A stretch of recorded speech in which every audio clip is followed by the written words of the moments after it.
Swayam Prabha. Digital India. Educated India.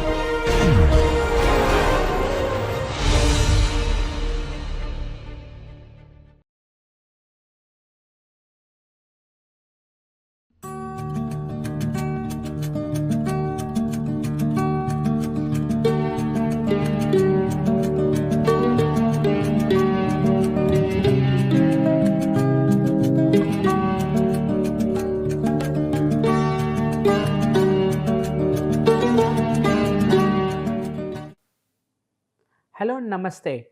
I'm back here with the next set of lectures, which I promised in the previous class that I would start looking at how we'll graduate to look at the software part of this particular course. So, here in this, though it is GIS data quality, I would be looking at how do we edit the data, what are the different the transformations that we would see, and how do we actually edit the data in terms of getting a good quality data, what kind of editing is necessary, what are different editing tools. That is what we will see in this particular set of slides. So, in this particular presentation lecture, I would look at the thematic layers. What do you mean by a thematic layer? Then what do you mean by spatial data editing? Okay. So, editing, correction errors and also omissions if in case there are certain errors. Then we would look at topology, how a topology is actually created. Topology is extremely important in terms of your data handling, then transformations that may be there in your entire data set, then editing and attribute data. How do you edit an attribute data? Why do you need an editing of an attribute data? So, all of these would we will look at in detail in this particular set of slides. Okay. When we look at thematic layers, probably in my previous lectures I have spoke about this thematic layers. Yes, these are different thematic layers of land use, transport, CDP, water bodies. So, each of these are thematic layers. Why are these called a thematic layer? If you ask me, then for example, let us say that this is one layer of land use that I have referred here. So, now I have produced a theme, which means that it is representing a certain set of representative values which are easily visualizable. That is nothing but a theme. Now, if I have red in that particular data, if in my legend red refers to urban, in my legend that green refers to vegetation, blue refers to water body. That is what is called a thematic layer. We are representing a theme based on that layer, the data that has been generated. Okay, so that the visualization is easy, the identification is easy, and it is easy to convey message to the people or persons or to the organizations in a much easier way rather than writing it in terms of a text. Okay, so this is what is nothing but a thematic layers. Now, when we look at any of the database, it will have several layers in terms of separate data files. Each of these layers will be stored as a separate data file. So, when we are looking at these layers, it may contain object type intended to be processed together. I mean, when you have 2-3 layers, this may have different entities which are supposed to be processed together, or it may have points in one layer, line in the other layer and a polygon in the third layer. Okay, that may also happen, and so on. So, when you are looking at this, when you want to process, for example, you have collected only point data in a single layer, and you have collected line data in a single layer, and you have collected a polygon data in the other layer. So, you did not want to mix up when you are looking at the field data collection. So, but this has to be processed together. That is where your thematic map, thematic layers representation becomes extremely useful. Okay, for each layer also, if we consider that each layer has subsidiary layers for national, country, urban and private roads. This is another assumption that, for example, I am making. Now, collecting logically similar objects can reduce the amount of data required on individual object. Okay, so these why do we, as I explained previously in my lecture, thematic maps is to give you an advantage to understand overlapping objects and to derive meaningful information without having to read the huge text that may be there underneath. So, Now if you have so many layers, okay, within a click of a button I can understand where the new proposal of industry has to come just by a query data set, because I have all the layers that is related to that particular city. I have just given a sample layers. It may be another 100 layers which are which had to be generated for a particular city modeling. Okay, so if you look at the entire data set, it is stored in a database which is quite voluminous. Now with just a query, you will be able to understand, and more importantly, this query digs down. The final map is the sum or whatever the functions that you use, and is output as a thematic map. Now when I get a thematic map, let us say I assume normally the theme to be RGB, R representing the regions that are saturated, and B representing the regions that are normally can have a green field or a brown field development, or let us say green field development.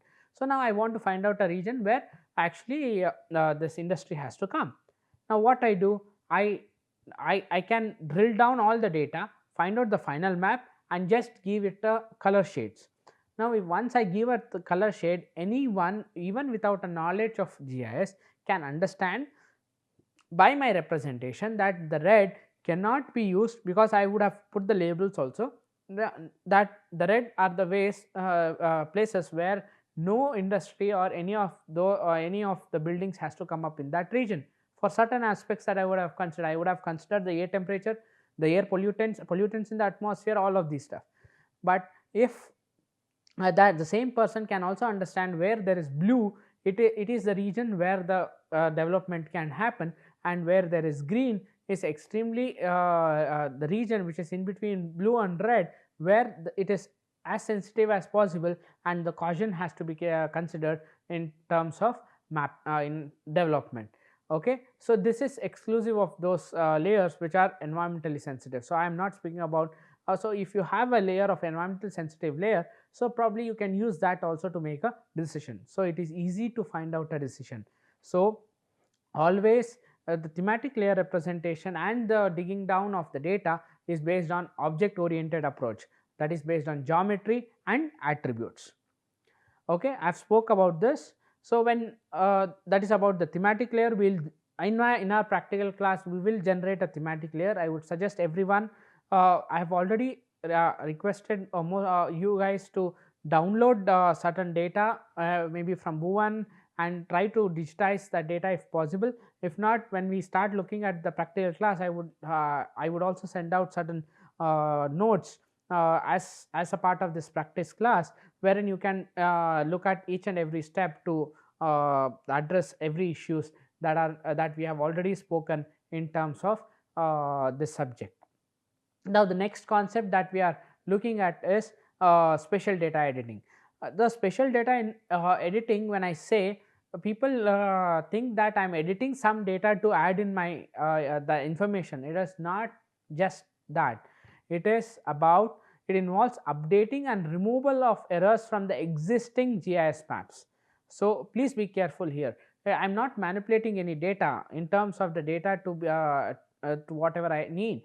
It is about updating a data or removal of errors. So that is extremely important. Removal of errors is what we are more concerned about, and data updation is extremely necessary. For example, the data of 5 years old has to be updated today, otherwise you would not know what land parcels have changed to what regions.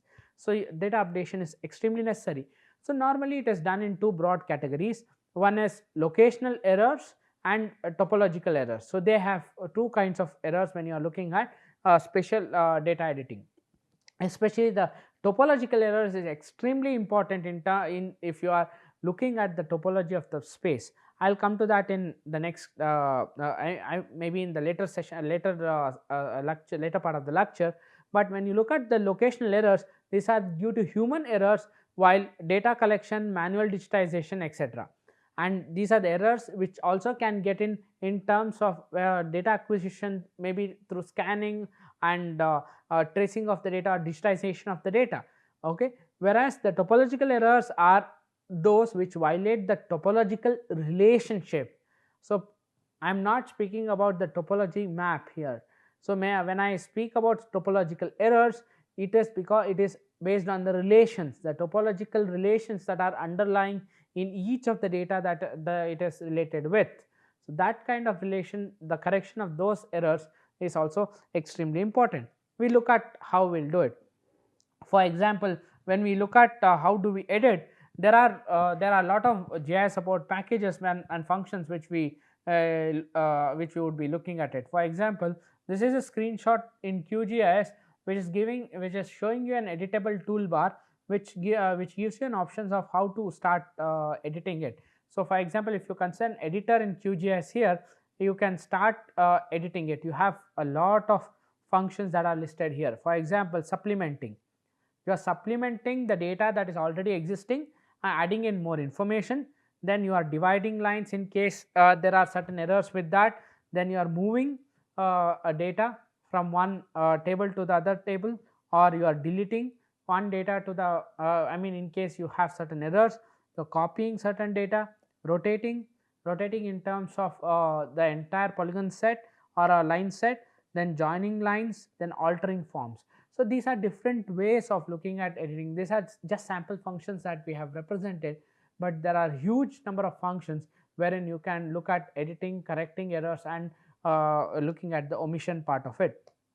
Okay. So, when we look at some of these, when we really take up the last 2 weeks of the practical sessions, it may be in last 2 or 3 weeks where we look at the practical part of it, we will teach you all of these aspects.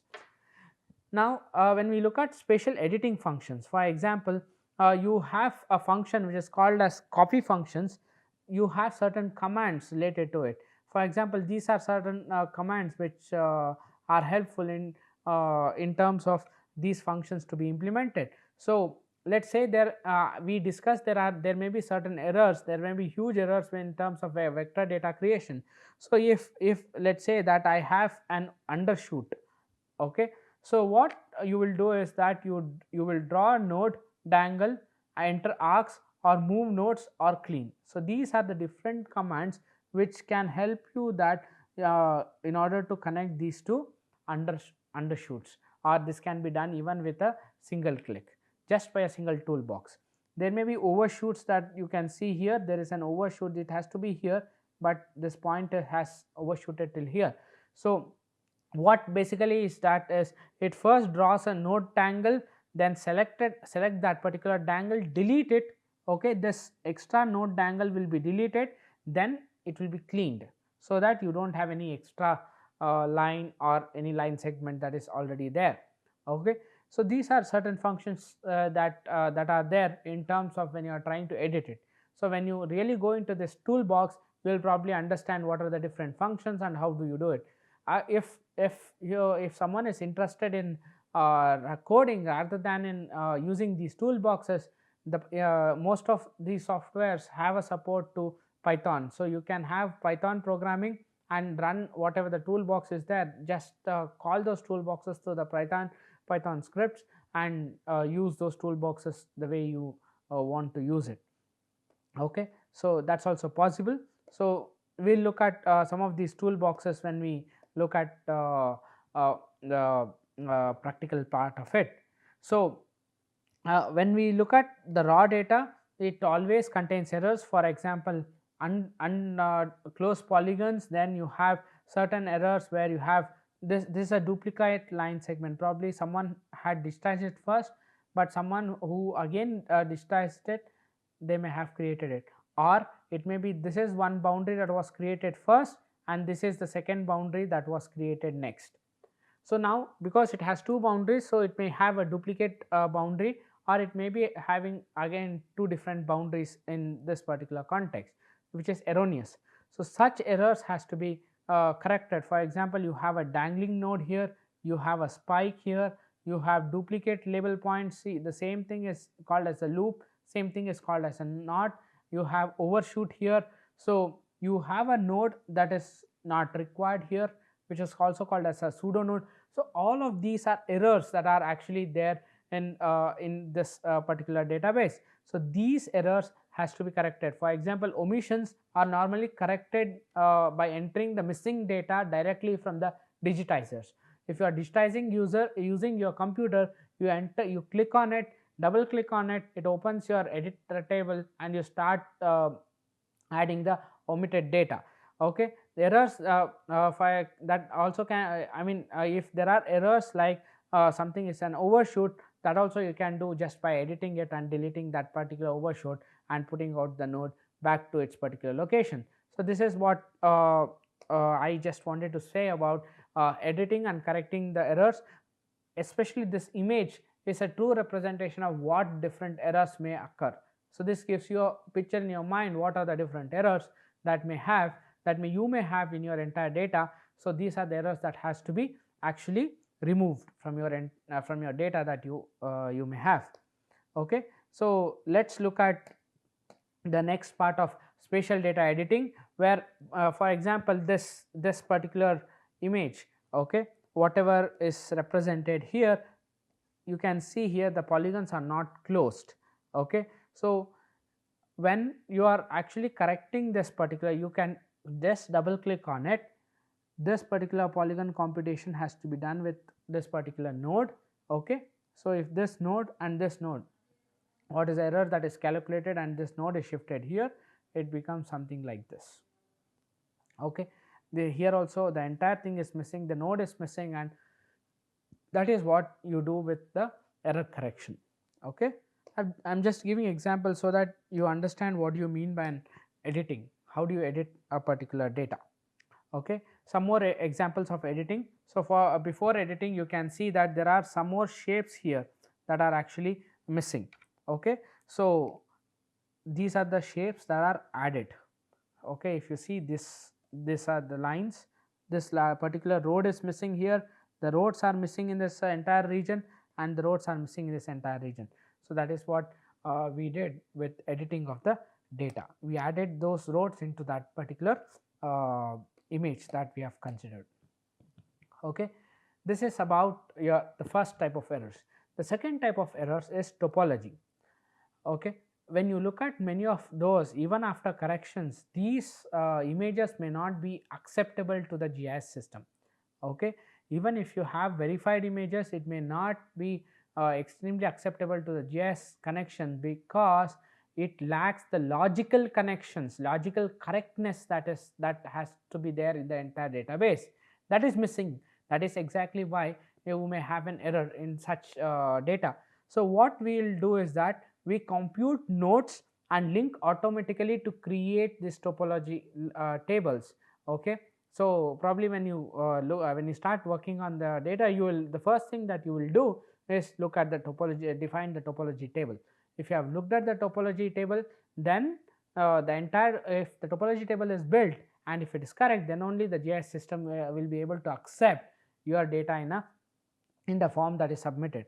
Okay, so by creating topology, what else you can look at? If you are looking at in terms of what may be helpful to you, the basic help that you will get is if you can easily look at which are the polygons that are not closed. Okay, if there are disconnected lines, connect it and correct it. Okay, if there are missing or repeated ID codes. So I gave you an example in the previous where you have two codes in the same polygon. So if there are repeated ID codes, also you can delete one of those codes. Then you have one or more missing polygons, polylines, or if there are missing points. So all of this can be easily coded if once the topology is built. So topology gives you exact connections between the relationships and also the logical consistency in both spatial data and also in the attribute data. That is extremely important in terms of maintaining your entire data and the database.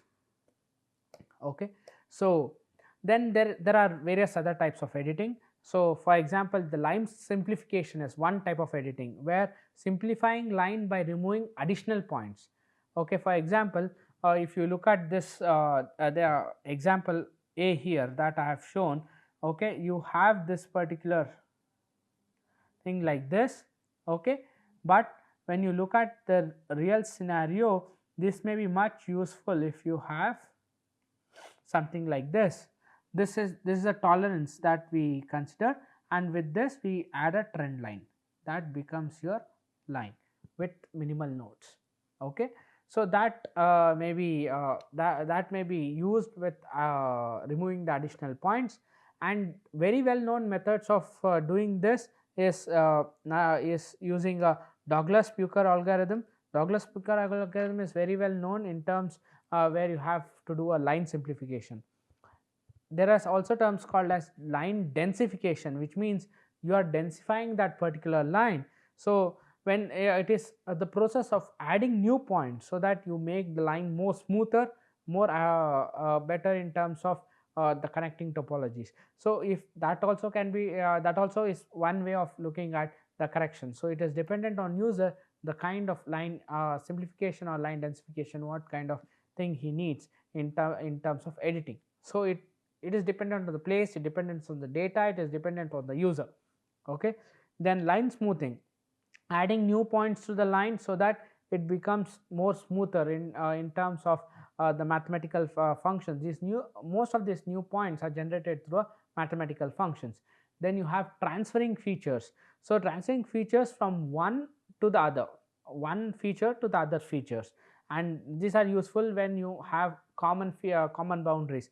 For example, if let's say I have a polygon something like this. Okay, there is another polygon which is something like this, which is actually representing this feature. So now if I have if I have already created a data for this particular region, or the same region is already filled, instead of having a duplicate polygon here, duplicate line segment here, this feature can be easily transferred. Okay, that is what I define here as a transferring features. So that also can be done in terms of GIS data. So these are some of the editing features. The next thing that we have to look at is transformations. So when I am speaking about transformation, I am not actually speaking about transforming the image. I am speaking about certain issues which may need transformations. So spatial data manipulation and transformation actually involves, the first one is coordinate thinning. Okay, the reduction of coordinate pairs required when the data has been captured with many vertices for a line features. Okay, if you have a single line feature, for example, if this is the line feature that you are trying to use, so in line feature can be just this. So in case you have a lot of coordinate information in between this, so then you may have to simplify it for better representation.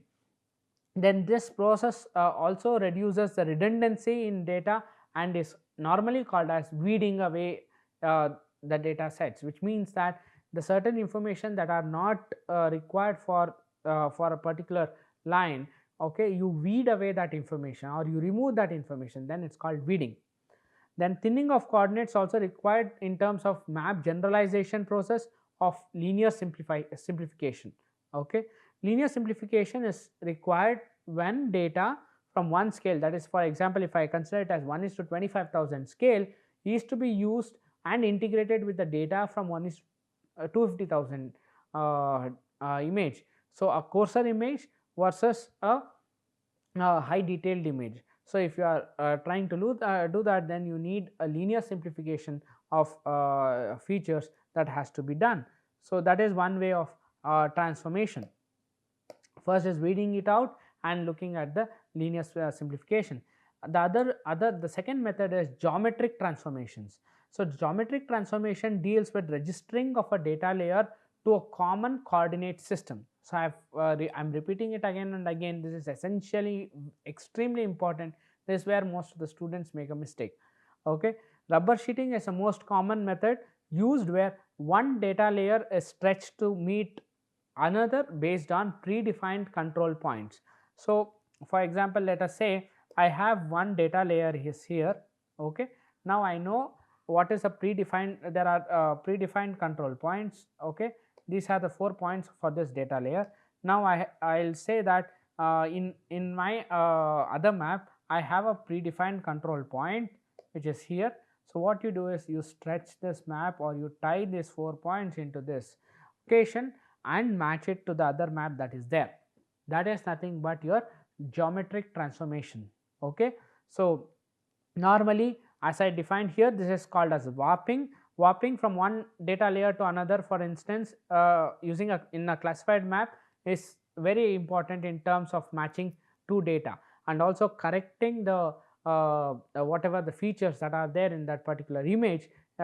This kind of method is normally used. So there are several ways of looking at it. So this is one of the ways of tying it out using any of the polynomial transformations or any of the other transformations, and you put it into the normal I mean corrected form.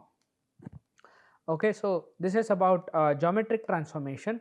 The next thing is transformation to a common map projection.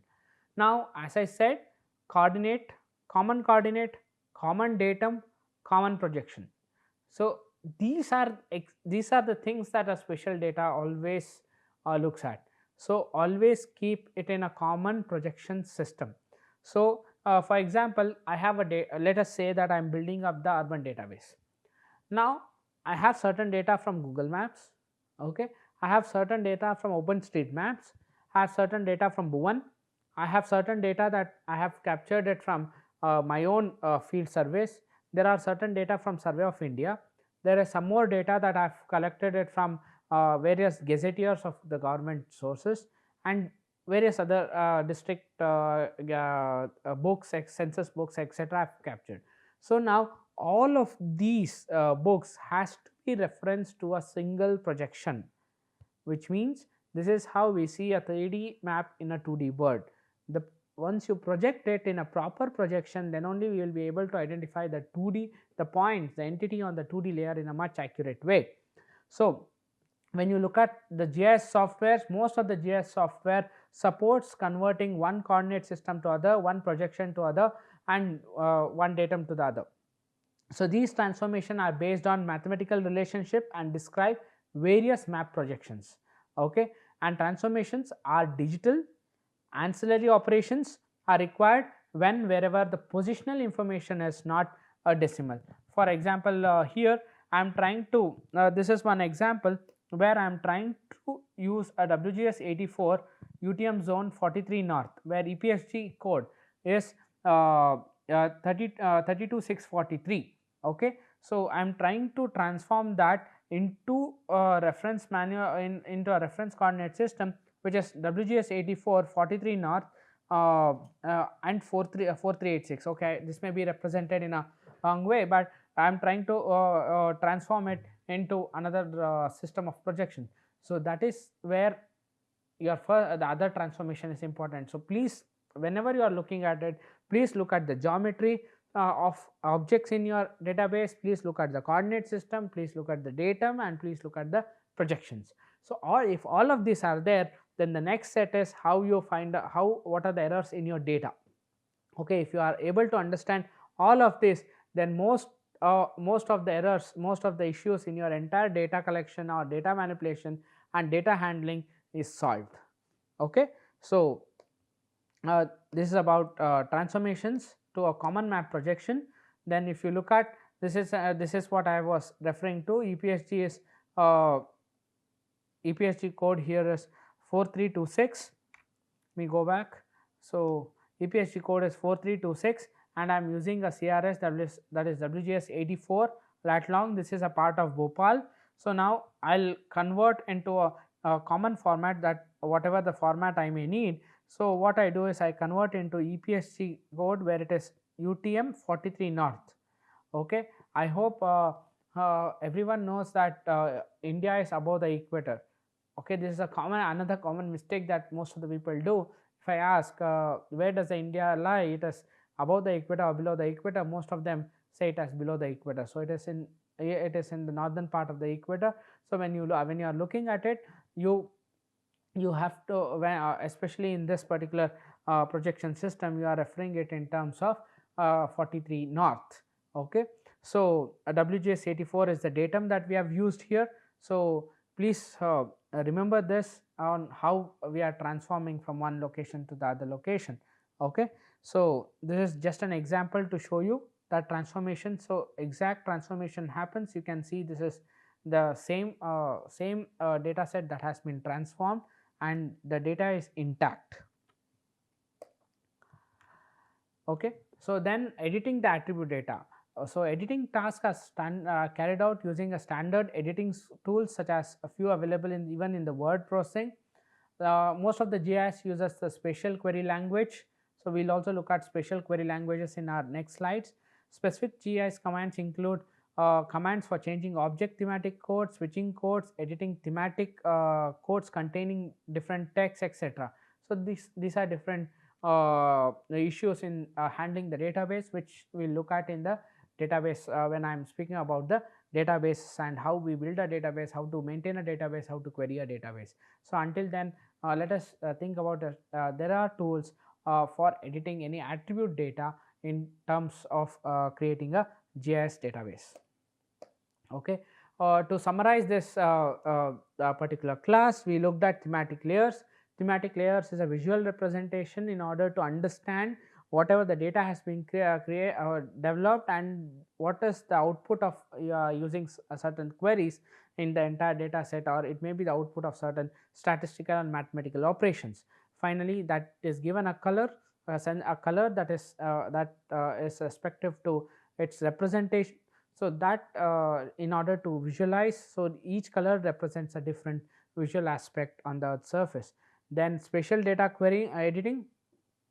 Spatial data editing is about how we edit data. So what kind of editing is there where there are errors and how to correct it. We looked at different errors also. Then we looked at topology and topological corrections, topological errors. Then transformations, we looked at coordinate thinning, geometric transformation, map projection transformation, and coordinate transformation. So all of these transformations we looked at. The last part I just I gave you an hint about editing attribute data. So in the next session we'll look at how do we visualize the data. Okay, how do we visualize the data and what are the different objects that you should have in your database to visualize the data. So that is about the map cartographic concepts and cartographic aspects. So we'll look at it, and we'll also look at what are the different ways of representing different objects. The same symbol cannot be used for many. So you need to have different symbol sets for different representation. We'll look at all of these different sets when we come back in the next class. Till then, have a nice time. Thank you very much.